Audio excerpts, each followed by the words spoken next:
Welcome to Daikaiju Network, where I have a cat on my lap. I am your co-host, Kent, along with your other co-host. Jason, how's it going, everyone? So I am in my family room. Uh, Oh, Wife and kids are really? gone, I so did I not even decided notice. my desk is a hot mess. And with everyone in my family gone for the next few days, I decided I'm going to be lazy and just leave the computer where I usually keep it, in the family room. So here we are. We are back after, what has it been, about a month since we A last did month, a podcast? a month plus, somewhere around there. 6 weeks, something like that. But we are back.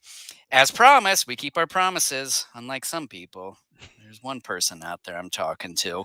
Um, we are back, and what we're going to be doing for the next, if my math is correct, and believe me, math was not one of my strong suits in school, for the Same next here. approximately 13 weeks, which will take us roughly around the Thanksgiving holiday, um, we are going to work through Spectreman. Um, the reason why we're doing that is because when we took on both Spectreman and Common Writer, we realized, oh crap, there's like 150, 160 episodes between these two shows. We're going to be at this for a while. Oh, And yeah. so we decided we want to speed up the process a little bit and eventually get to some other material as well. Not only that, if you have been listening for a little while now, since we've been doing these two shows, Spectreman has kind of been the one that we've been kind of meh on. Although I will say, at least speaking for myself, this particular batch was pretty good. So hopefully, maybe this show will turn around a little It, bit. I'm not. When I hear that, I'm sort of thinking to myself, I like to know what you're smoking. Right Well, here's the now. thing. Like, I even wrote in one of my, and you'll hear it when I give my final thoughts on one of the episodes here. I mention that every time I've said this in the past, like when we covered Ultra 7, every time when I would be like, hey, maybe the show has finally gained its footing and it's going to start actually being good, the show always ends up kicking me in the face and is like, nope.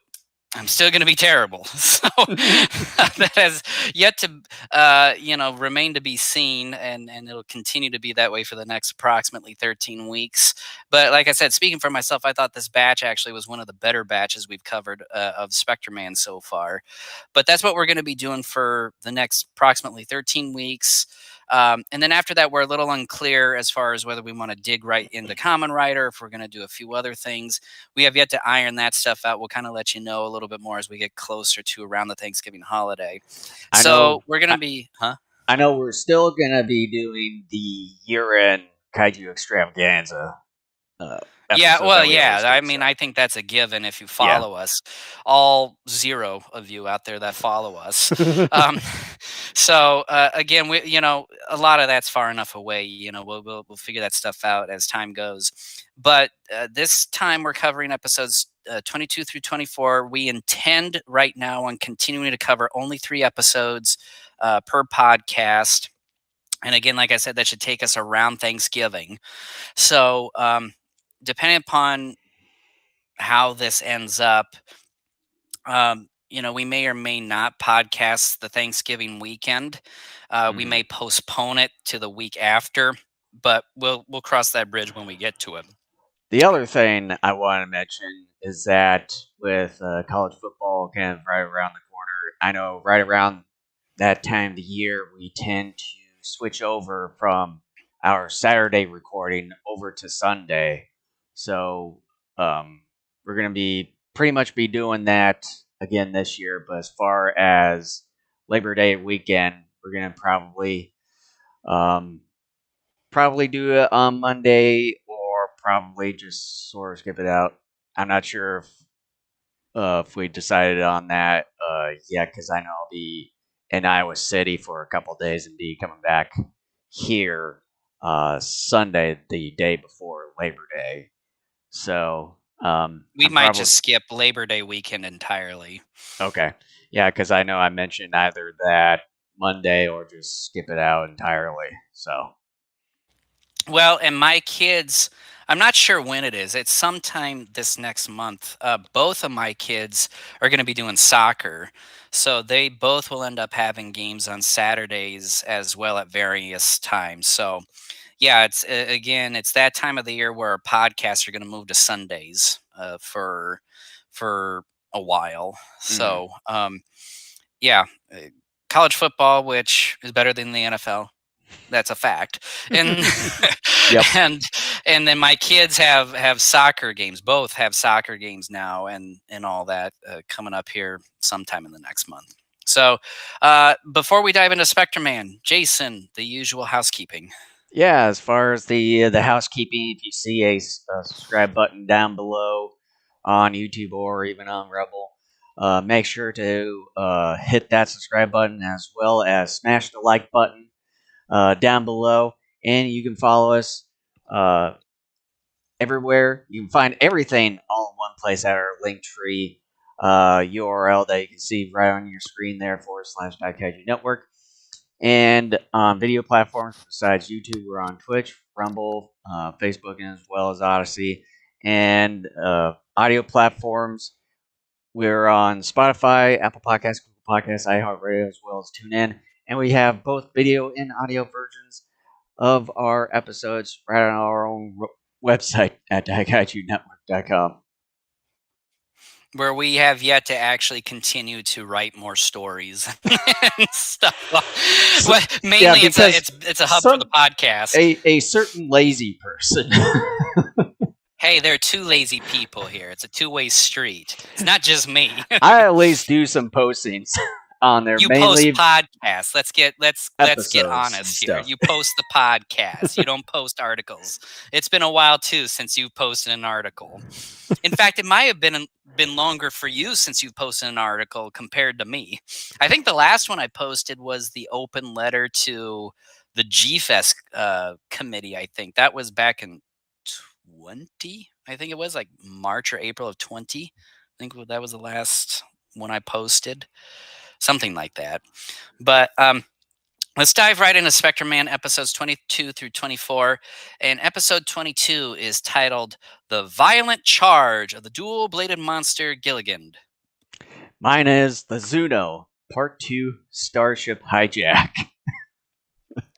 How the hell do these titles like get so totally different? Like it's one thing if there were minor differences, but Well, the DVD one that I have is made by the Eighth Man, I think it is .com. I'm not sure if they're still around or anything of the sort or what have you, but whatever. that's all I know.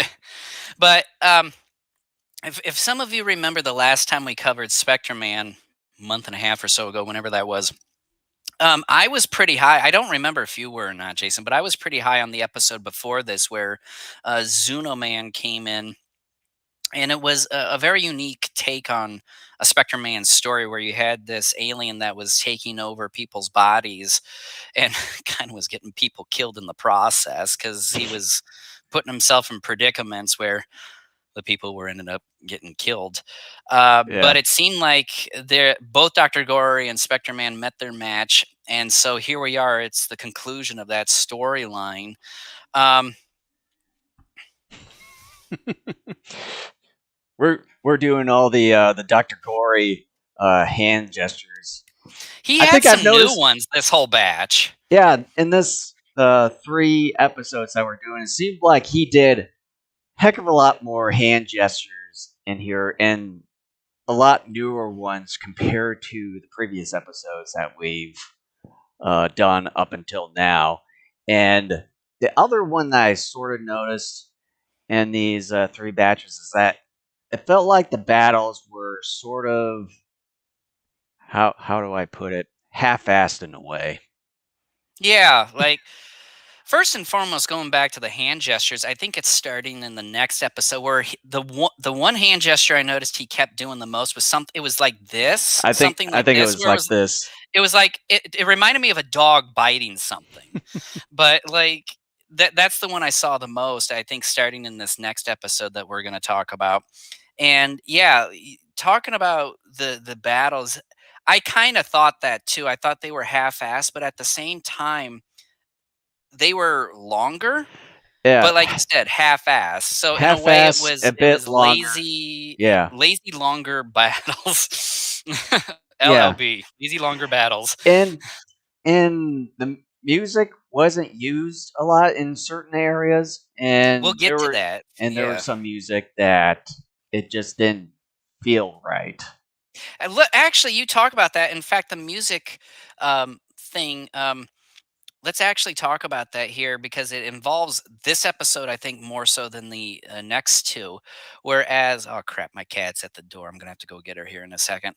Um, it involves the final battle of this episode, where between Spectreman and Gilligan, who is under the control of Zunoman. Zunoman has like infused itself in this Gilligan creature. It was odd that the sound effects were not totally muted, but really turned down. And then the music was sort of more in the forefront. And I thought a little inappropriate for what was taking place. That I gotta let my and cat in here. one even the special was it the sound effects uh, for this particular episode, episode 22, was that it just felt like they sort of half-assed that part too, whereas the sound effect, it was really lacking within the final bout between Spectreman and Gilligan. Yeah, it was strange, I thought. I don't know if that was an intentional thing that they did or if that maybe was some sort of difficulties they may have had in the post-production process of this episode. It's really hard to tell, but nevertheless, it's just strange how Hmm. that turned out for that final battle.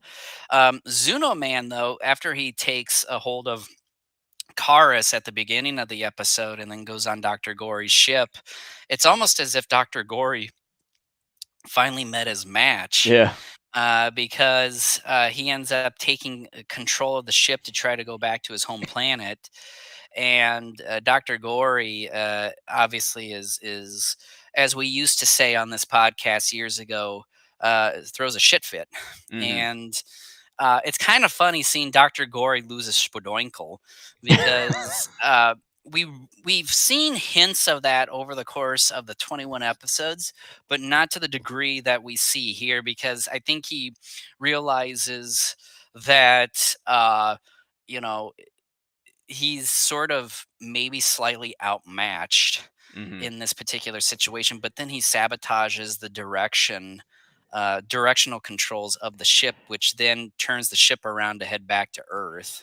Well, beforehand, Spectre Man flies up to the spaceship when it was out in Yeah, space and was trying to get a hold of it. And that was when Zuno Man, who was uh, disguised as Karis there, tries to uh, use any weapons to try to get Spectre Man off the spaceship there. And there were some sort of explosions and everything happening there. And that was when Dr. Gory sort of pretends to fall onto the control board there. And that was when he's sort of messed with everything to where he had the spaceship uh, directing to go back to Earth, and as well as have the controls set to automatic there, and then crash lands in onto Earth there. yeah. It was a very interesting, and like I said, speaking for myself, and I don't know exactly yet where Jason stands on this batch, but I to me it comes off like maybe the writing perhaps, and again, we'll kind of see as we continue to cover this series moving forward. But I thought the writing was a little bit better, and I thought the writing got better starting with the previous episode, the first storyline of this Zuno Man story line. I did hate repeating myself in a way there, but one of the things I thought was really strange, though, and it starts at the beginning of the final battle. Spectre Man summons this sword and shield, which look very English. And I thought to Yeah. myself, I'm like, why does this look, like Renaissance English, or medieval English weaponry? I mean, You this would is think it'd be Japan. a little bit more exotic looking instead of just the Yeah. And medieval look to it. the only reason I could think of why the weaponry looks like this is maybe that the producers um, maybe thought, hey, this looks exotic to us, and Spectreman is otherworldly. Or it could also be that maybe producing a sword and shield of that type was maybe cheaper and easier than trying to, create a samurai sword and all of that. I don't know, but That could be one I thing, thought but it was a yeah. little strange. I'm not a fan of medieval English stuff. The history of medieval England is semi interesting to me, but at the same time, I find it really dull. And so part of me like half yawned when I saw that. I'm like, oh shit! Like why? Like it's from a sword and shield. I'm yawning. I'm like, oh. And the other thing that felt really odd to me was sort of the ending part of the battle when he cuts off Gilligan's head there, and it was still moving headless, and picks up the Spectre Man's sword, was about to take care of Spectre Man when he was on the ground, and then all of a sudden, just the the whole body just falls down there, Well, and then you have uh, Zunoman separating himself from Gilligan's body there, and then you have this really weird thing where he just kind of spins around Spectre Man in sort of a weird way there, and uh, making trying to. I'm losing my train of thought here. Spectre Man kind of gets a little bit dizzy, falls down. Sudaman was about to take control of Spectre Man, and then he then quickly gets back up to Spectre Man, uses these discs, and then throws one of them at Zudaman, and then he's just kind of gone, and then that was it. yeah, I was wondering how the episode ended because I remember Zuno Man saying to Spectre Man, "I'm going to take control of your body," and I must have been doing something in the kitchen or something at that point, and then I turn around, and then all of a sudden George's friends are trying to look for him, and then he's like, "Oh yeah, I'm like chasing monsters and stuff." I'm like, "Wait a minute, what happened here?" Yeah, it Like, just went like and I didn't bother to rewind. it just went like a flash, pretty much. I know it was weird, but I just was like, I don't know. I just assumed Zuno Man like disappeared home somehow, or Spectre Man like transported him to his. I'm like, I'm not gonna bother to rewind this, Well, but now you know. yeah. But do we want to go into final thoughts and ratings? uh, yeah, why don't you go ahead? All right, let me pull up my notes here. All right, the episode is well done and pretty entertaining. There's some weird moments, such as a sword and shield falling from the heavens for Spectre Man to use. Spectre Man doesn't seem to be the type of character to use an English style sword and shield for battle. The battle between Spectre Man and the Zuno controlled Gilligan was nicely choreographed, but the sound design is just strange. Sound effects are nearly muted and the music is more present, but even that is turned down some. The ending was a bit confusing, but overall, it was a nice episode, and I gave it a B minus. Yeah, for me on this one, it sort of felt the same, but then it started to go downhill for me, particularly with the whole battle scene. It was just really odd, like what Kent mentioned as far as the sound effects. It just sort of lacked in certain areas.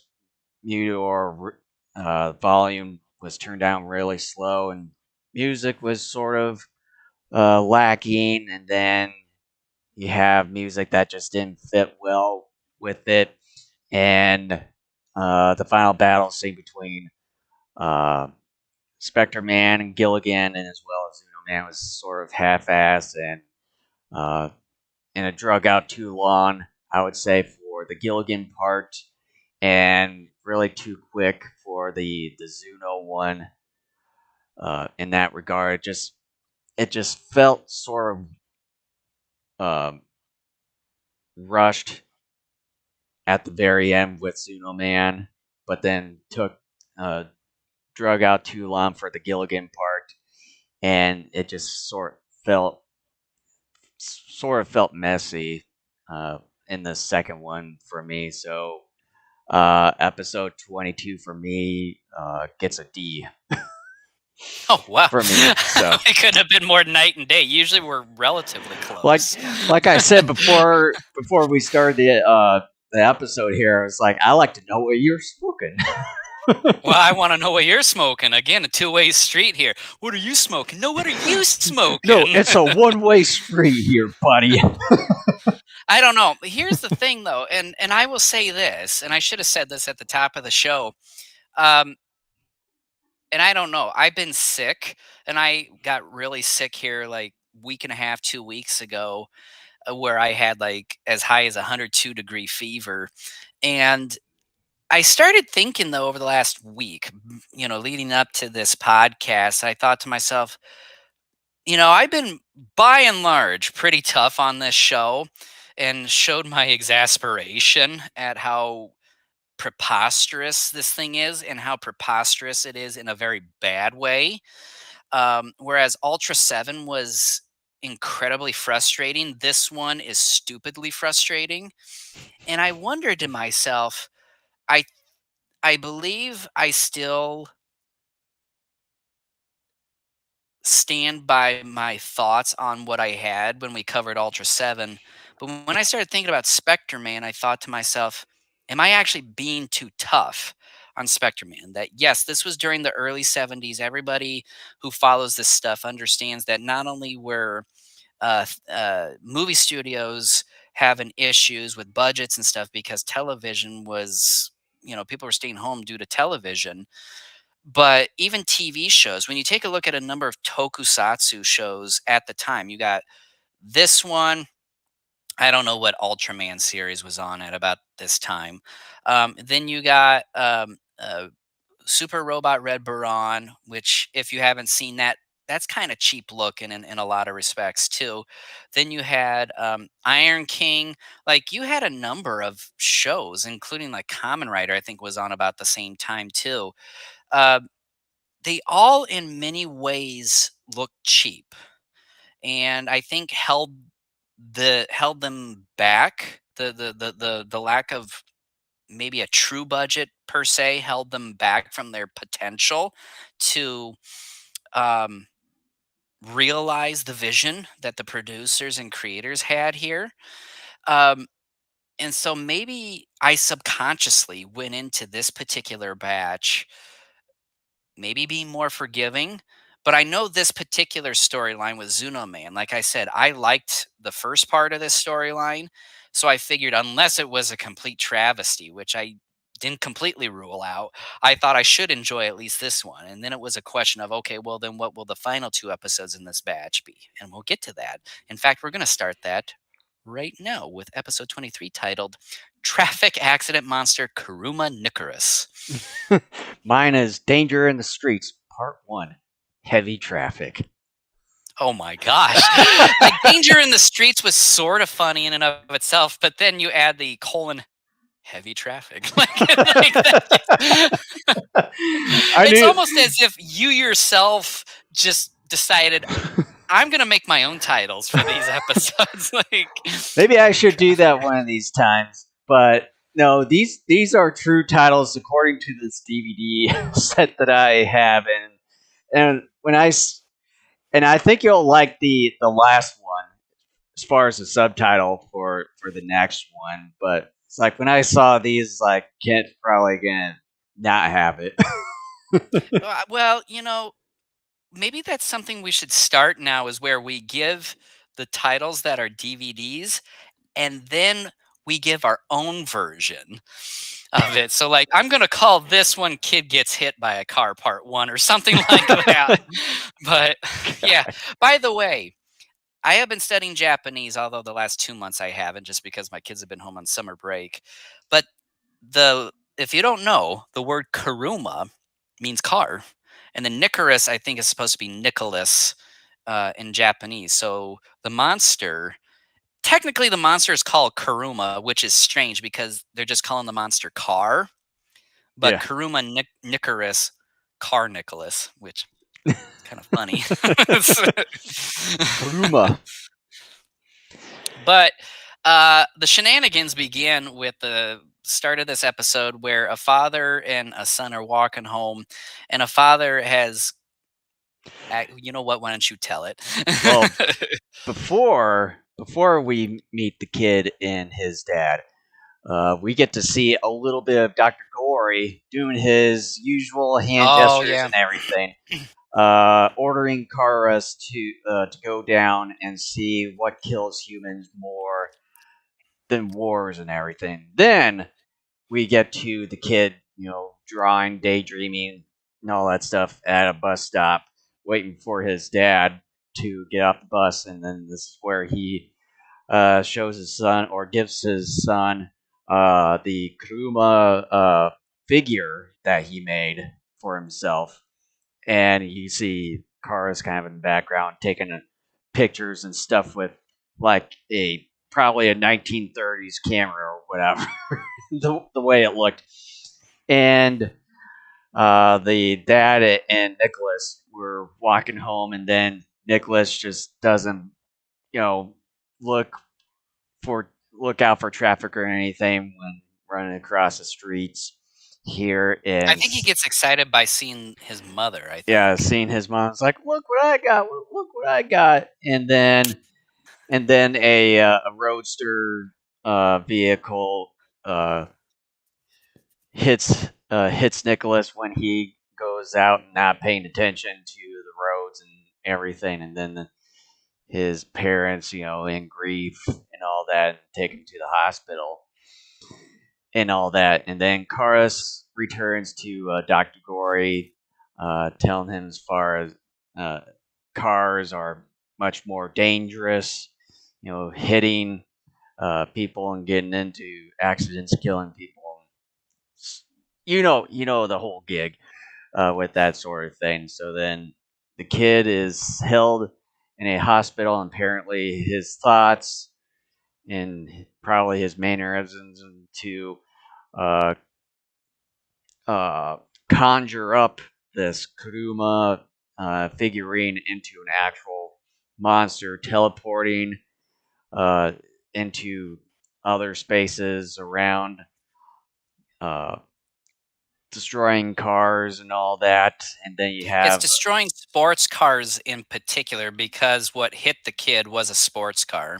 hmm yeah, and then uh, you have Joji turning into Spectreman, trying to help the kid when he realizes that it's the boy, because he saw the little figurine when he was in that hospital room there with the kid there. And during this point in time, Dr. Gory was planning to kidnap this Kuruma uh, to, do his own deeds and everything. So he sends out this. I forget. I'm not sure how to pronounce this name. I don't know if it's Baloo It's or Baloo. it came off as Baloo. Yeah, that's what I was thinking. It's like either that or Bloom, whichever. Like like to me it sounded like Baloo the bear from Jungle Book. Yeah. So he sends out uh, this creature, and they were sort of kind of tasseling here and there a little bit, and then during this time, Joji finds the hit and run guy that hit Nicholas, and they were kind of in a scuffle there, and you had the military coming in, uh, firing at Blue there, and then all of a sudden, I think later on towards the end of the episode, Blue kind of lures Kuruma with them. They were sort of buddying up a little bit there, A little bit, yeah. and then to the point where Dr. Gory sends a tractor beam to teleport them into another spot, and that's pretty much the end of the episode right there. Yeah. First of all, I want to say, like, shout out to um, uh, the design of both Kuruma and Bellu, because um, I really like the designs. Kuruma is sort of this. How would you describe? Like, it's kind of a brownish, You can dirt colored kaiju think that has hooks for hands, like think of meat hooks, I would say think of Clayface just a little except bit. thinner. Yes, maybe like a Clayface or a gingerbread man sort of looking Gingerbread creature. Man's actually Yeah, better. with kind of the traffic lights turned That is something I horizontally like. as eyes and all that, and then you have these kind of the rope. It sort of looks like he was run Tire over. tread. It's tire tread. Like Yeah, that tire, wraps like diagonally across. and then It's some other road type of thing. So it looks like it was sort of run over it's a like little bit. it's like a car grill that's been cut in half that is on either side of the tire tread that runs diagonally up across its body. It's really ingenious. Like, it's a very creative design. What the hooks are, I have no idea. That's still something I'm still trying to figure out. Like, could it be like, if you get your car stuck in a ditch, is it like, Like one tow of those. cables or something like that? But still, to me, I'm like, it's not something that cars inherently have or come with. So I still have no idea why the hooks. But then Baloo is pretty creative too. Its color is sort of a bluish gray with white lightning bolt outlines kind of scattered across its body. Its Maybe head a is bluish green. and its head is sort of walrus-like almost. Think of magma from Gorath, and Hmm. then like tusks coming out of every which way of above and below its head. The kaiju design here, I think, is really cool. It's some of the best kaiju design I have seen in quite some time, since we've been covering not just this episode, I mean, not just this show, but even, I don't, Common Rider's not really kaiju, so I'm not going to count that, or even Ultra 7. I can So I really like the designs I can of the maybe kaiju say here. that for the Kuruma design.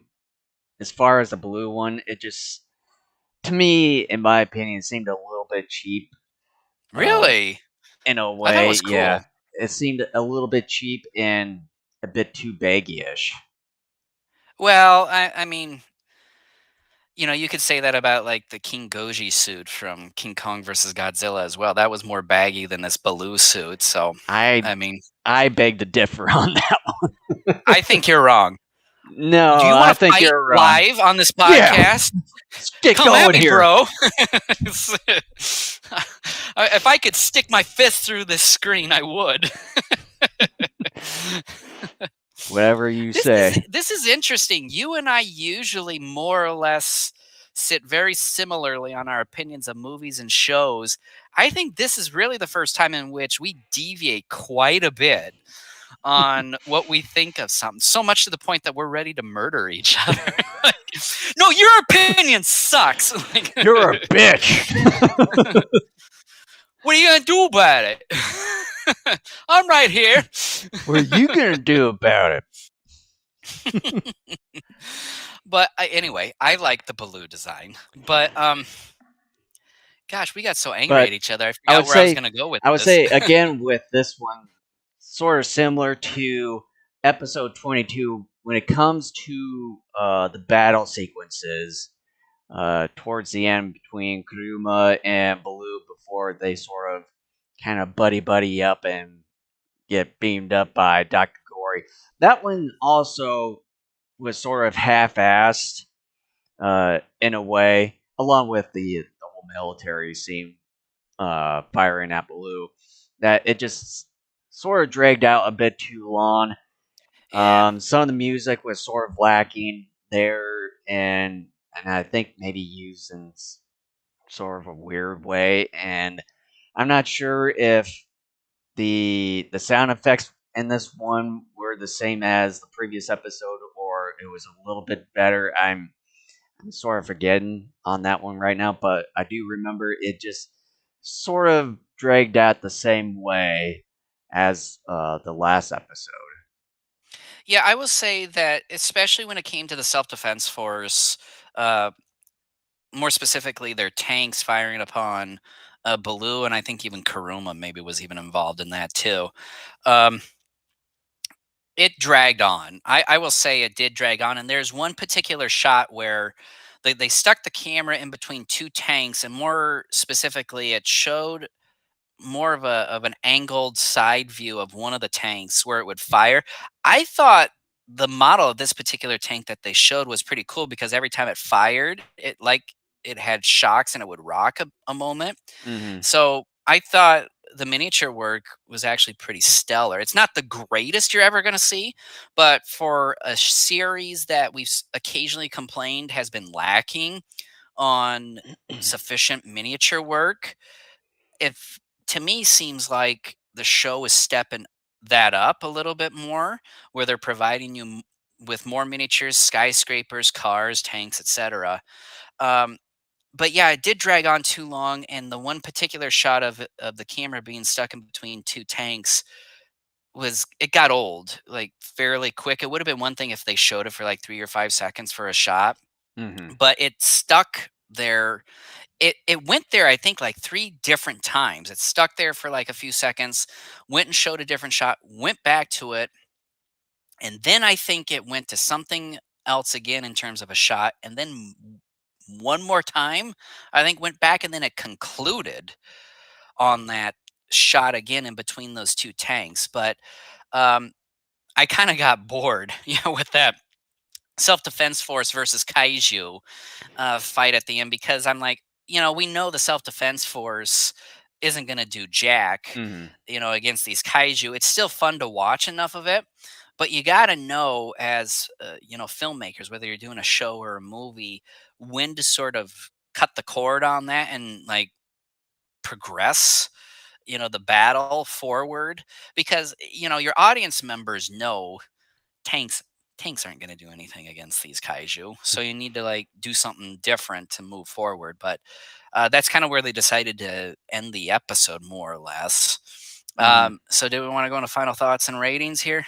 Yeah, go right ahead. Alrighty, Yeah, bring up because my there's notes not here. really much else to talk about. Yeah, the idea of a kaiju causing traffic accidents takes me back to Gamera versus Giron, where one of the little boys in the movie kept talking about living in a world without traffic accidents. Here we see the manifestation of a kaiju specifically causing traffic accidents. I love the design of Kuruma Nicaris and Baloo. Baloo comes off as menacing, and Kuruma Nicaris is downright unique in its design with a traffic signal set of eyes.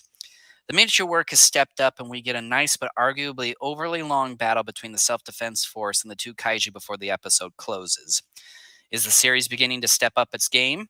Every time I think of one of these shows as stepping up its game, it takes a step or two back for a bit. Here's to hoping we continue to get good episodes, and I gave it an A minus. Wow. Yeah, as far as episode 23 goes, I would say it's a bit better than the previous episode. Um, Whereas, as far as it's sort of getting back to kind of the whole thing, what the show is all about, as far as pollution and some of the other things. Although you can say it's not really much pollution in this episode here, but I mean, sort of related when it comes to cars and all that. But this one's just sort of, people getting hit by cars and all that stuff. But it at least has something going for it, and with the design aspect with Kuma, I do like that one, but the blue one, I'm still gonna say it looks a little bit cheap and a bit biggish, especially when comparing it to Kuma. design, and then of course you have again another battle, just like the previous episode, just drug out a little too long, where you could have had some more dialogue added into the episode to at least kind of get some things going. But at least we get some more cool, unique hand gestures for Dr. Gory this time, and it seemed like he does a lot more uh, this time. So at least that kind of saves things a little bit. But joking set aside, um, I would High bar, hand uh, gestures. I would give episode 23 a C minus. Boy, you're a tough crowd. But, um, and I've already said my piece, and it's no surprise at this point that I think this batch is really good. But would you say up to this point in the Spectreman series that maybe the entire highlight thus far have been Dr. Gory hand gestures? That and a little bit of dragging the battle scenes. You think that's a highlight, like in a good way? You think you think that's a highlight? Talking about as far as the theme Oh, well, I'm talking about of the whole. highlights. I'm talking about things that you have, like the silver lining you have found in the series. Oh yeah. Anything else, like besides the hand gestures? Anything else? um, just the goofiness Yeah, but you and I have both of the whole complained though that show. the goofiness, like we can go with goofiness, but we've complained that the goofiness a lot of times with this series has been like so goofy that it's stupid. Like I don't know. This series definitely. I mean, even though again, I like this current batch that we're covering, um, the series as a whole so far has generally been difficult to more or less sit through. But yeah, Hmm. all right. Well, maybe this final episode in the batch will be a little bit more. Maybe it'll be better. So mine is called Danger, Karuma Nicorus. Mine is Danger in the Streets, Part 2, Blind Vengeance. Plying Vengeance? Blind Vengeance. What the fuck? I mean, seriously, what does that mean? See, I knew you were gonna just not gonna have it. Blind Vengeance, is this an R-rated movie we're trying to sell here? They Is it make it starring sound Steven like it. Seagal? I mean, it sounds like a Steven Seagal movie. They, I'm guessing they are trying to, but it just does not do it. What that's the that's hell? that's why I told you earlier that when I saw these subtitles, I knew it's like you're not gonna have it. Like, it is funny, but it's funny in a what the hell manner because it sounds like an R-rated straight-to-video movie. Yeah. Blind Vengeance. This is a kids show. Like, oh man, you know what? We may have to, you know, forget the episode. We got to discuss the subtitle here. Like, what the hell were they thinking? I mean, Just I can maybe see a little bit of the vengeance when it comes to the kid creating Kuruma through his mind and everything, and dealing with all the sports cars and everything. But that's about it. it's not blind vengeance though. Like the I'm kid talking about rightfully, I'm talking about as far as vengeance. That part makes sense, but as far as blind yeah, but not vengeance, no. blind Yeah. vengeance because okay, I got to do the because blind vengeance to me makes it seem like you're getting vengeance for no apparent reason, but this Yeah. kid definitely has a reason to go after sports cars. Okay, blind vengeance. No, that's a movie that I don't. Let's see. At least there is a movie called Blind Vengeance. Okay, so according to Power Thesaurus, um, it comes up with four other synonyms for blind vengeance, which is unthinking vengeance, blind nemesis, ignorant vengeance, and mindless revenge. So to me, the mindless revenge is a little bit more appropriate as far as what blind vengeance means, where it's just like, I don't know, maybe it would be something um, like maybe you think someone did something to you or someone did a minor thing to you, and either you are wrong in assuming someone did something to you and you're taking your anger and frustration out on them when they didn't actually do anything, or that your revenge on them is significantly worse than the offense that the other person did to you. That's kind of how I think of blind vengeance, so to speak.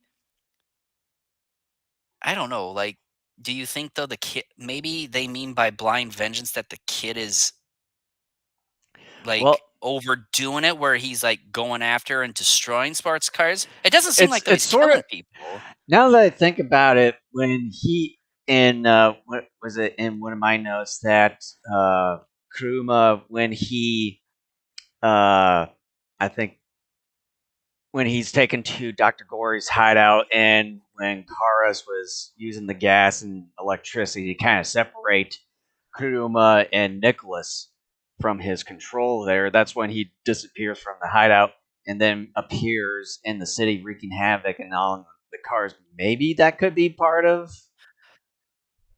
the highlight Or there. could the blind vengeance mean that Nicholas, by controlling Karuma, instead of going after the specific person that hit him, he's just going after all sports cars, assuming that they're all bad. Maybe that could be I one could thing be too. eating my words that I said. So I'm going to say potentially blind vengeance works here, but still, why use that phrase for a kids show?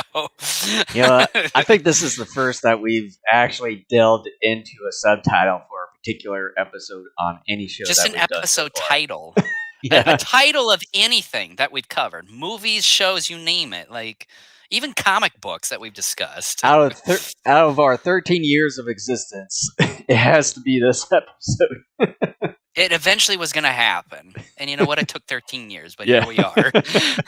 All right. So why don't you give the lowdown? yeah. So obviously, coming off from the previous episode where Dr. Gory beams up Kuruma and Baloo into their hideout, and Blue kind of luring Kuruma into this particular area, and then and then Dr. Gory and Kara's traps Kuruma, and and then Karis kind of goes in, tries to use all these mechanisms as far as certain types of gas and then electricity to kind of separate the control between Kuruma and Nicholas. And then something happens after the electricity uh, phase there, and Kuruma disappears from the hideout. And kind of what I mentioned earlier, appears in a city wreaking havoc, sort of destroying some of the cars, but then at a certain point, kind of snaps into sense there, sort of disappears uh, again, and then you have Blue being sent again by Dr. Gory, appearing in the city in front of Kuruma, and then you kind of start to have this scuffle between one another. And again, just like the previous two episodes, I think this one sort of drugged out and sort of half-assed in a way as far as the battle goes. But after that, you have Joji finding the hit and run guy in the hospital and all that, and admitting his fault into hitting Nicholas and all that. And right after that, you had the hospital coming under attack by Baloo there, and then Joji turned into Spectreman, fighting Baloo for the time being until Kuruma appears, helping Spectreman destroys uh, Blue, and Spectreman is uh, trying to help Kuruma and Nicholas to kind of overcome uh, the thing, and then you have Kuruma fading away, and then Nicholas waking up, and that's pretty much the end of the episode right there. Yeah, and you talk about the ending battle. I just want to say there's this one moment where Spectre Man is supposed to be doing like a flying jump kick of sorts, but there's one where it's most of Spectre Man's body is cut out of the shot, and you kind of see like his butt and the lower part of his legs swinging across the set.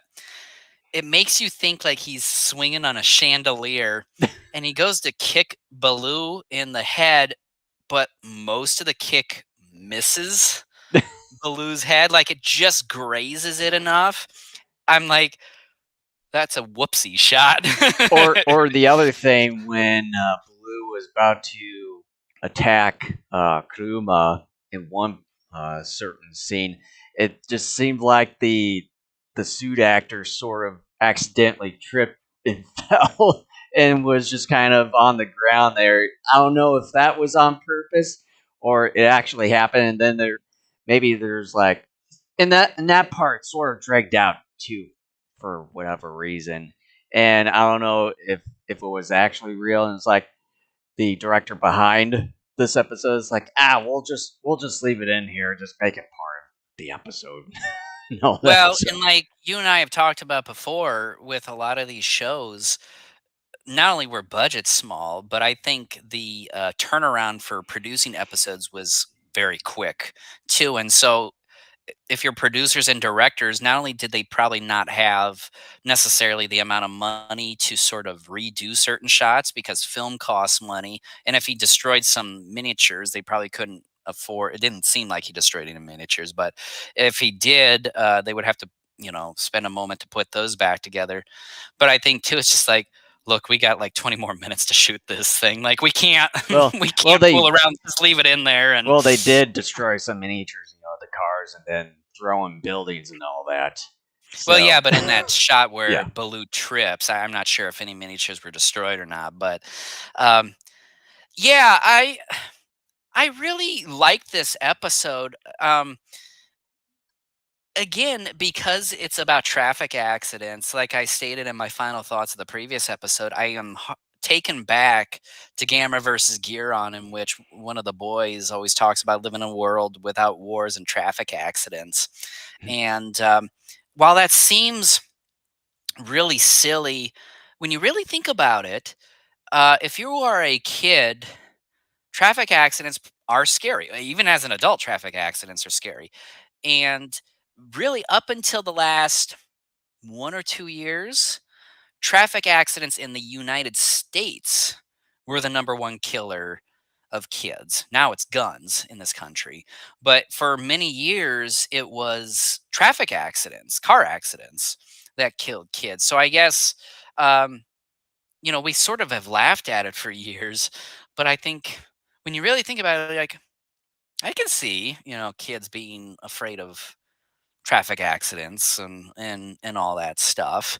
So, I dig this episode quite a bit. One of the things that I've enjoyed about this 2 episode story arc is the complicated relationship between Baloo and Kuruma, because it seems like at times they're antagonists to each other, and then other times they are buddies. And it all depends on Baloo more than anything else. Kuruma's just kind of going with the flow, it seems like.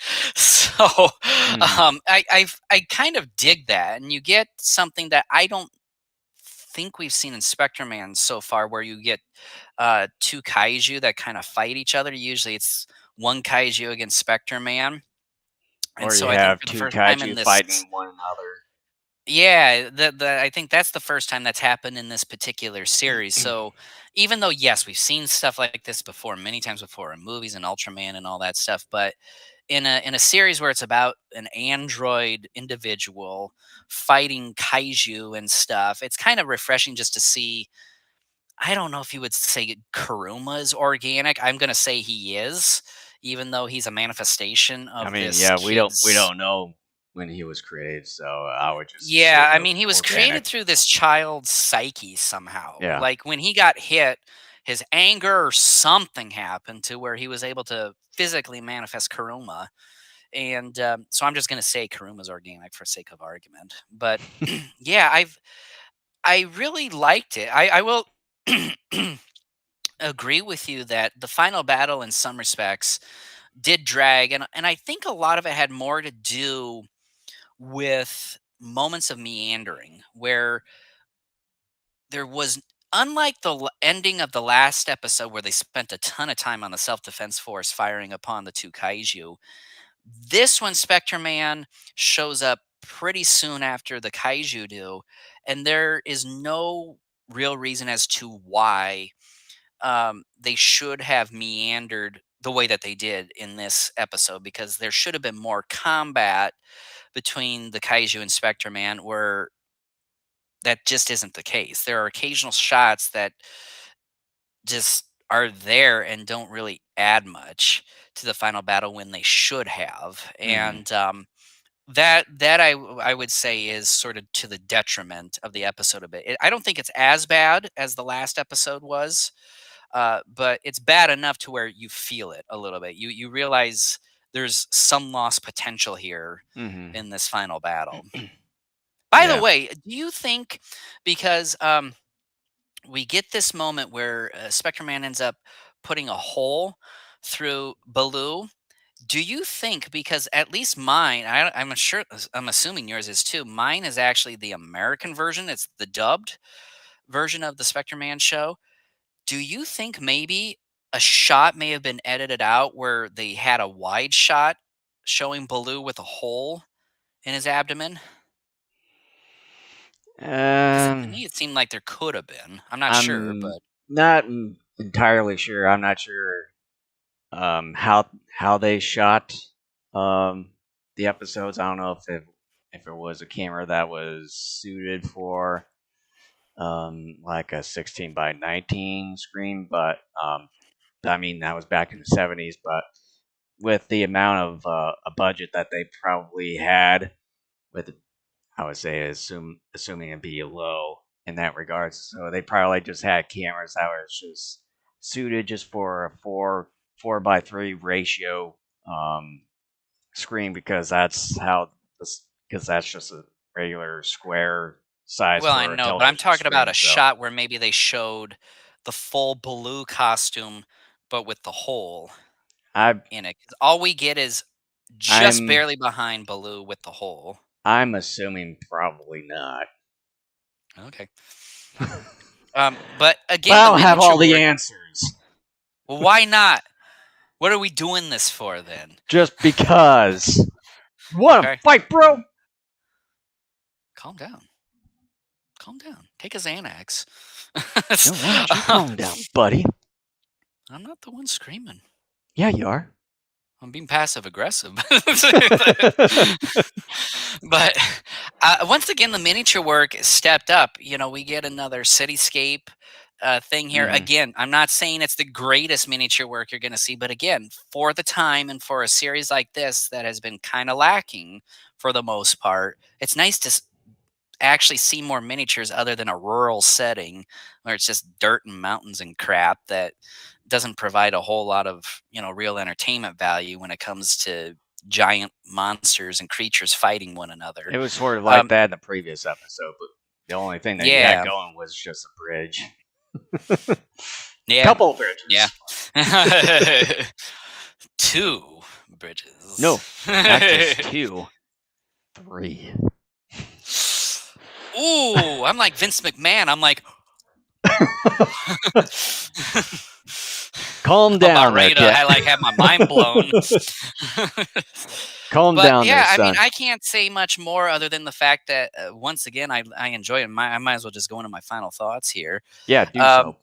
while the idea of a traffic accident kaiju seems silly, the main idea behind these final two episodes is still very timely. I swear, since COVID died down, more people are driving more recklessly.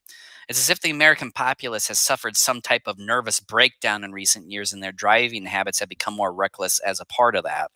Here, miniature work is once again in full force and looks pretty good. It's not as good as what you see in a Godzilla movie or even a Gamera movie at the time, but it's still nice to see since a lot of the earlier episodes kept fights in rural settings.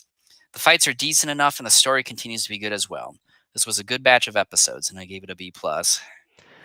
Yeah, with this one, I would say out of the 3 episodes that we've done here today, I would say episode 24 is probably the best one out of them.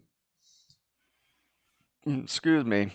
Whereas this one, it just felt like there's a bit of more of a story to it compared to the other two in that regard. And then, of course, obviously, you get more of the city scene here this time, uh, which kind of is an ingredient for better battles and all that. But although, again, for the third time, the battle scene sort of drug out a little bit too much here, and as well as, like what Ken said, a little bit meandering uh, in certain aspects of this one. I'm not going to go over as far as the suit design because we've already gone through that in the previous episode here. And then as far as the human story aspect in this one, I probably would at least say it felt like there was more meat to the bone on this one. I think I would say comparing to a lot of the episodes, I would say is probably one of the better ones as far as the human story aspect in this episode here. Um, but yeah, I would say yeah, this one is really good in that regard. So I probably would give this one a C plus. Your grades gradually went up as we went along. So, I mean, they're still lower than the ones I gave, but I don't know. Maybe subconsciously you are believing too that this series is finally starting to do some things right. All I have to say is shut up. You can just say I'm right. I mean, what's the harm in saying that? but Don't make me um, be like you. but anyways, did you want to do like one more final thing of housekeeping? We'll close out the episode. Yeah, so I would say thanks again for watching another episode of Daikaiju Network or the DKN show in that regard.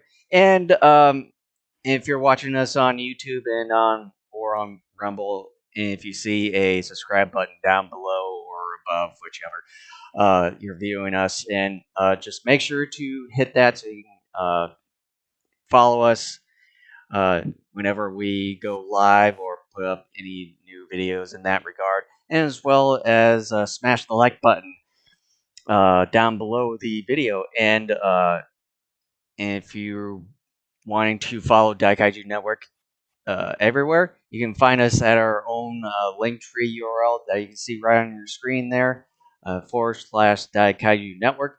And besides YouTube and Rumble, we're also on Twitch, Facebook, and as well as Odyssey. And as far as audio platforms, we're on Spotify, Apple Podcasts, Google Podcasts, iHeartRadio, as well as TuneIn. And we have both versions of video and audio episodes right on our own website at daikaijunetwork.com. And once again, thank you so much for watching and or listening to us. And we will be back next week with 3 more exciting episodes of Spectreman. And Dr. Glory. All Shadow. right. All right. We'll see you guys next week.